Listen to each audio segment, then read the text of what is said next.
د لوی او مهربان خدای په نوم بیا هم پر شین درس لرو. شین لیکو، ری لیکو او میم لیکو. شین او ری سره یو ځای کیږي او میم یې څنګ ته راځي. څه ترې جوړیږي؟ شرم. خو که میم دلته سر ته راوړو، شین او ری ورنه شاته ولیکو.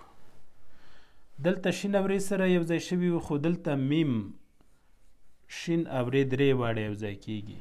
څه ترې جوړیږي؟ مشر. ګورئ درې توري دي چې میم وروسته راغلی و، شرم ترې جوړو، خو چې میم د ټولو سر کې راغی څه ترې جوړ شو؟ مشر. که د میم په ځای کاپ ولیکو، شین ولیکو او ورپسې ری راسي، دلته مشر و، دلته بیا هم کاپ لیکل کیږي، شین او ری ګډ ورسره راځي. څه ترې جوړیږي؟ کشر. میم چې له شین او ری مخکې راغلی و، مشر ترې جوړ، خو کاپ چې د میم ځای ونیو، شین او ری پسې رالل، څه ترې جوړ شو؟ کشر.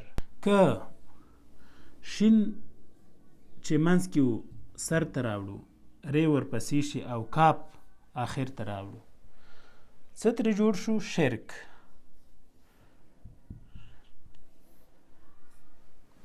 ګورئ کاپ چې د شین او ری نه مخته راغلی و، کشر ترې جوړو، خو که شین او ری مخته راغله کاپ پسې راغی، څه ترې جوړ شو؟ شرک. که دې تورو تبادلې ته پام وکړئ نو تاسو ډېر په اسانه پښتو لیک لوست زده کولی شئ، خو په دې شرط چې تمرین وکړئ او درسره ویې لیکئ. اوس به راسو درس ته. درس هم پر مشر دی. مشر. د ناور پلار د کلي مشر دی. هغه د کلیوالو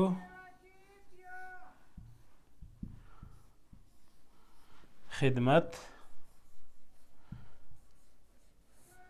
کوي.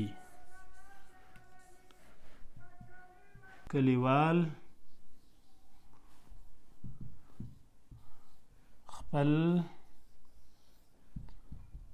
مشر ته درناوی کوي. مشر د ناور پلار، پلار کې پی لام الف ری پلار. د کلی مشر دی، کلی کې کاپ لام یې راځي. هغه د کلیوالو خدمت کوي. خدمت کې خې دال میم او تی خدمت. کوي کې کاپ واو یې. کلیوال خپل مشر ته درناوی کوي. ګورئ که دا واو ډنکو او لام راسي بیا څنګه کیږي؟ کلیوال شو، لکه دلته چې راغلی. خو چې واو ورسره وي بیا څه کیږي؟ کلیوال. دا ډول که وال ترې لرې کړو دلته به څه پاتې سي؟ کلی به پاتې شي. یعنې د تورو په کمولو زیاتولو سره مختلف شیان جوړیږي. کلی دی دلته، هلته کلیوال دي او دلته کلیوالو دی. دا ټول د تورو په زیاتولو او کمولو سره جوړیږي.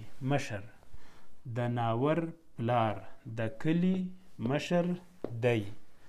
هغه د کلیوالو خدمت کوي. کلیوال خپل مشر ته درناوی کوي. اوس راځو د تورو تمرین ته. شین، ری، یې، کاپ. څه ترې جوړیږي؟ شین او ری یو ځای کیږي، یې کاپ ګډ څنګ ته ورسره لیکل کیږي، شریک ترې جوړیږي.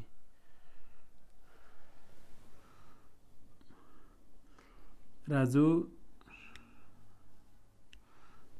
ری، شین، یې، دال. ری لیکل کیږي، شین یې دال یې څنګ ته ګډ راځي. څه ترې جوړیږي؟ رشید. رشید چې د ځینې کسانو نوم وي. میم الف شین ی. میم الف لیکل کیږي ګډ، څنګ ته شین او یې ګډ راځي، ماشه ترې جوړیږي. میم الف شین ی نون. میم الف لیکل کیږي، شین ی نون یې څنګ ته ګډ راځي، څه ترې جوړ سو؟ ماشین. ګورئ شین ری ی کاپ شریک شو. تیر درس کې موږ او تاسو دلته یې نه لرله، څه شی جوړو؟ شرک. خو چې یې منځ کې راغله څه شی ترې جوړ شو؟ شریک. او ری لیکو شین یې دال، څه شی جوړ شو؟ رشید. ماشه دی میم الف دی، شین او یې څنګ ته راځي، ماشه. خو میم الف دی شین یې نون راغلی دی ورسره، څه ترې جوړ شو؟ ماشین. که دا ما لرې کو دلته به خاص شین پاتې سي، شین چې شنه رنګ ته وایي. که میم الف دلته لرې کو شین او یې پاتې سو، څه شی بیا سو؟ شی. لکه وایي دا څه شی دی؟ شی، څیز. که دا یې دال لرې کې دلته ری شین پاتې سي، بیا څه ترې جوړیږي؟ رش. رش چې بیروبار ته وایي. دا ډول شین او ری یې کاپ دی شریک دی. که یې کاپ لري کې څه به پاتې سي؟ شین او ری. شین او ری څه معنا؟ شر. علامو دې له شره ساتي. پښتو زده کړه فیسبوک پاڼه در سره خوښه کړئ او نورو ملګرو سره یې هم شریکه کړئ، او پښتو لرنینګ یوټیوب چینل هم در سره سبسکرایب یا زنګوله کړئ او نور ملګري هم ور باندې خبر کړئ. علامو ملشه.